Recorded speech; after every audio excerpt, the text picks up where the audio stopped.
бүгінгі біздің тақырыбымыз квадрат теңсіздіктерді шешу. Теңсіздіктерді шешу дегеніміз не? Және де оны біз қалай шешетін боламыз? Бүгінгі сабақта біз соған жауап алатын боламыз. Бірінші, теңсіздіктерді шешу дегеніміз не? Теңсіздіктерді шешу дегеніміз оның барлық дұрыс жауаптарын анықтау, немесе оның дұрыс жауабы жоқ екенін дәлелдеу. Ендеше сабағымызды бастайық. Ендеше оқушылар, бізде квадрат теңсіздіктерді шешудің екі амалы бар.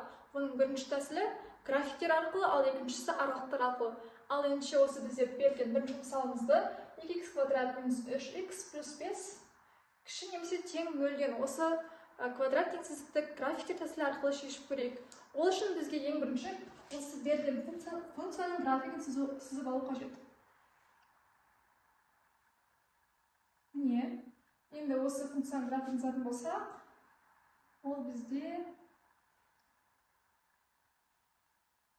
осы функция бұл бізде 2х квадрат минус 3х плюс 5 функциясының графигі. 2х квадрат минус 3х плюс 5. Ал енді бізге керек нәрсе, ол бізде осы функцияның 2х квадрат минус 3х плюс 5 функциясының нөлмен қиылысқан жерлерді анықтау. Бұл бізде мұнда қиылысып тұр, ол бізде минус 2, ал мұнда бізде 1 бөлінген 2. Осы 2 нүктеде осы функция нөлмен қиылысып екен. Ал енді бізге нөлден кіші аралық қажет. Нөлден кіші аралық бізде осы функцияның осы аралықта жазады. Яғни ол бізде минус 2-ден 1 бөлінген 2-ның арасында болған кезде біздің функциямыз нөлден кіші болады. Ал енді біз жауабымызды жазайық. Тік жақша, өйткені бізде теңдік белгісі тұрғаннан кейін тік жақша болады. Минус 2, 1 бөлінген 2. Осы біздің берілген квадрат теңсіздігіміздің жауабын графиктер тәсілі арқылы шешкен кезде бізде минус 2 мен 1 бөлінген 2 шықты. Тура осы мысалды аралықтар тәсілімен шешіп көрейік. Аралықтар тәсілімен шешкен кезде бізде ең бірінші жолымыз ол осы квадрат теңсіздіктің түбірлерін анықтау. Ал ендеше табайық. 2х квадрат минус 3х плюс 5 тең 0. Оны анықтау үшін біз бірінші осы квадрат теңсіздікті жақшаларға жіктеп алайық. Жақшаның ішінде х плюс 2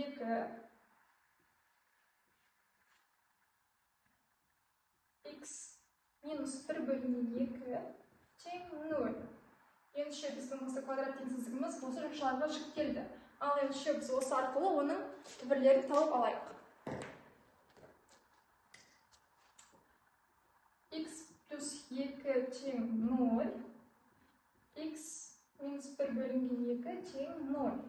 Ал енді жауабын табатын болсақ, х тең минус 2, х тең 1 бөлінген 2. Ал ендеше осы квадрат теңдеудің жауаптардың түбірлерін х өсіне өсу ретімен орналастырайық.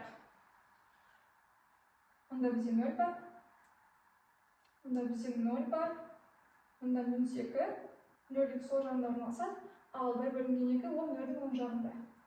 Ендеше осы біздегі квадрат теңдеудің түбірі осы х өсін бізде үш аралыққа бөледі екен. Біріншісі ол плюс шексіздіктен минус 2-ге дейін, минус 2-ден 1 бөлінген 2-ге дейін, 1 бөлінген 2-ден плюс шексіздікке дейін. Ал енді бізде осы берілген квадрат теңсіздігіміздің қай аралықтардың мәні болатынын табайық. Ендеше біз минус 2-ден кіші бір санды қойып көрейік. Минус 3. Минус 3 мұнда қоятын болсақ, мұнда бізде минус 1 шығады. Мұнда қоятын болсақ, онда бізде минус 3 бөлінген, немесе минус 3 жарым шығады. Ал енді осы бізде мәніміз плюсмен айналады, және де ондықтан бізде бұл аралық плюс болады. Келесі аралық бізде минус 2 мен 0, 1 бөлінген 2-ның арасы бізде ол жерде 0 бар. 0-ді мұнда қоятын болсақ, бізде мұнда 2-ның өзі 2, ал мұнда минус 1 бөлінген 2 ол бізде минус жауап. Сондықтан бізде минус 2 мен 1 бөлінген 2-ның арасында минус таңбасын қоямыз. Ал енді келесі бізде 1 бөлінген 2-ден үлкен санды қойып көрейік. Ол бізде 1. 1-ді қоятын болсақ, мұнда 3, ал мұнда бізде 3, ал мұнда бізде 1 бөлінген 2 қалады. Ол бізде ол бізде плюс таңбаға айналады. Сонда бұл бізде плюс аралық екен. Ал енді бізге есептің берілгенде не сұрап тұр? Бізде есептің берілгенде нөлден кіші аралық. Нөлден кіші қай аралық болады? Яғни бізде нөлден кіші аралық минус аралық. Минус 2 мен 1/2-ның арасында бұл квадрат теңсіздіктің мәндері нөлден кіші, яғни минус болады екен. Сондықтан біздің жауабымыз минус 2 және де 1/2.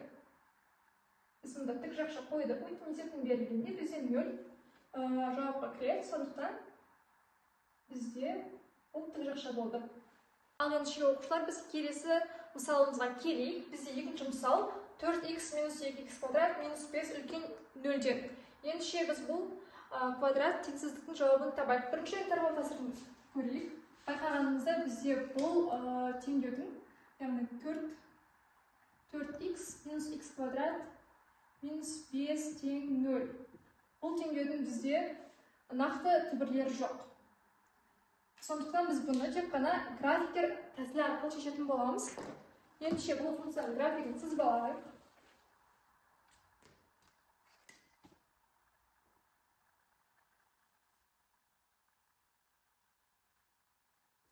Бұл функцияның графигін сызатын болсақ, бұл бізде мынандай бір функция. Яғни y тең 4х минус х квадрат минус 5 функциясы примерно осындай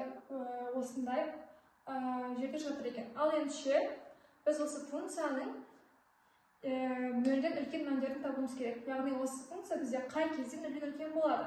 Бізде нөлден үлкен болу үшін ол x өзінің жоғарғы бөлігінде жату керек. Ал бізде жоғарғы бөлігінде жататындайдың ешқандай мәні болмағандықтан, яғни бұл бізде x өзінің төменгі бөлігінде жатқаннан кейін бізде бұл теңсіздіктің жауабы болмайды. Бізде бос жиын болады. Тоқта. Видеоны осы жерге көргеніңіз үшін біздің сізге үлкен жаңалығымыз бар. Осы видеоның астына сілтемеге өтіп, біздің цифрлық кітабымызды көре аласыздар. Цифрлық кітаптың ішінде бізде әртүрлі тақырыптарға түсініктемелер, анықтамалар және де деңгей бойынша есептер, және де ең жақсысы әр тақырыптан соң тесттік жұмыстар бар. Және де сіздер одан да кереметі осы видеоның астына сілтемеге өтіп, біздің сіз үшін дайындаған ойындарымызды ойнай аласыздар. Және де осылай біз сіздерге осы тақырыпты күшті түсіндірдік деген ойдамыз. Ал ендеше видеоны жалғастырайық. Келесі мысалымызды қарастырайық. Үшінші мысал 0,5х квадраты плюс х минус 1,5 үлкен 0-ден. Ал ендеше осы квадрат теңсіздікті интервалдар тәсілі арқылы шешіп көрейік. Ол үшін біз бірінші істейміз. Бірінші біз осы берілген теңдеудің түбірлерін анықтаймыз. Ендеше 0,5 х квадрат плюс х минус 1,5 теңдеуінің түбірін анықтайық.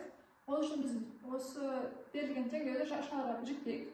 0,5 х плюс 3 және де х минус 1 тең 0-ден. Осы арқылы біз оның түбірлерін анықтайтын болайық. Х плюс 3 тең 0, х минус 1 тең 0. Сонда бізде х тең минус 3, х тең 1 болады екен. Жаңа айтқандай осы берілген түбірлерді х өсіне орналастырамыз. Онда бізде 0 бар. 0-дің сол жағында минус 3 және оң жағында 1. Ендеше осы берілген түбірлер арқылы аралыққа бөлейік. Х өсін 0-ден 3-ге дейін, минус 3-тен 1-ге дейін, 1-ден плюс х-ге дейін. Ендеше осы берілген аралықтарға мән қойып шығайық. Мысалы, минус 3-тен кішкентай сан, минус 4 алайық, мұнда қойып көрейік. Минус 4 қоятын болсақ, мұнда бізде минус 1, минус 4 қоятын болсақ, мұнда минус 5. Ол бізде плюс аралыққа жатады, плюс. Ал енді келесі минус 3 пен 1-дің арасында біздің бөлі бар. 0-ні мұнда қойып көрейік. Онда бізде мұнда 3, ал мұнда бізде минус 1 болады екен. Ендеше бізде бұл аралық минус аралық болады. Ал екінші аралық мұнда 1-ден плюс х-ге дейін жатқан бір санды алып көрейік. 2. 2-ні алып мұнда қоятын болсақ, мұнда 5 шығады. 5 шығады. Ал енді мұнда қоятын болсақ, 2-ні, онда бізде мұнда 1 шығады. Бұл бізде плюс аралық болады. Ал бізде есептің берілгеніне сұраған, плюс аралық сұраған, 0-ден үлкен аралық. Бізде 0-ден қашан үлкен болады, ол плюс болған кезде үлкен болады. Сондықтан бізде есептің жауабы минус шексіздіктен минус 3-ге дейін және де Бізде екінші жауабымыз 1-ден плюс шексіздікке дейін. Бізде мұнда жай жақша болады, өйткені бізде есептің берілгеніне 0 кірмейді. Сондықтан бізде мұнда 3 пен 1-де ол бізде жай жақша болады. Жауабы кірмейді.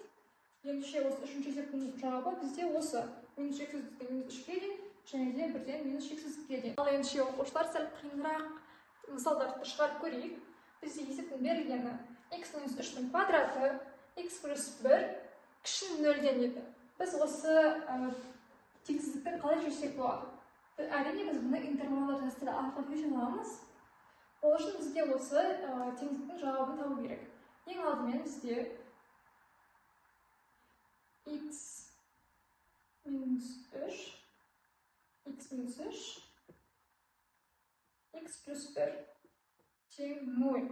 Осылайша біз берілген есептің берілген теңдеуін жақшалғыш деп жазып алайық. Ендеше біздің жауабымыз x тең 3, x тең 1 болды, минус 1. Ендеше осы есептің берілген жауаптарын x өсі арқылы жүктейтін болайық. Бізде минус 1 мұнда 0-дің сол жағында орналасады, мұнда 0 бар. Ал одан кейін 3. Ендеше осы шыққан аралықтарды біз есептейтін болайық.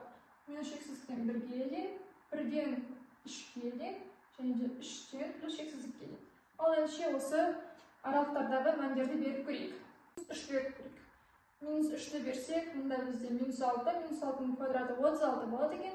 Ал енді бізге минус 3-ті беріп көріп болсақ, мұнда минус 2, ол бізде минус 2 болады. Минус 2. Ал енді осы шыққан мәндердің көбейтіндісі бізде минус сан болған екен, бізде бұл аралық бізде минус болады. Ал ендеше минус 1 мен 3-дің аралығындағы бір сан беріп көрейік. Конечно, ол бізде 0. 0-ді мұнда қоятын болсақ, минус 3, минус 3-тің квадраты бізде 9, минус 3-тің квадраты бізде 9, 0 қоятын болсақ, мұнда 1. Бұл бізде плюс жауапқа шығады екен. Плюс жауап. Ал енді келесі бізде 3-тен плюс шексіздікке дейін. Біз 4-ті қойып көрейік, мұнда 4-ті қойсақ бізде 1, 1-дің квадраты бізде 1. Ал енді 4-ті мұнда қоятын болсақ 5. Бұл бізде тоже плюс аралық болады. Ал бізге қандай аралық керек оқушылар? Бізде ол 0-ден кіші болатын аралық керек. 0-ден кіші аралық, конечно, бұл бізде минус шексіздіктен минус 1-ге дейін жай жақша болады. Өйткені бізде есептің берілген теңдік берілген жай ғана жай жақша.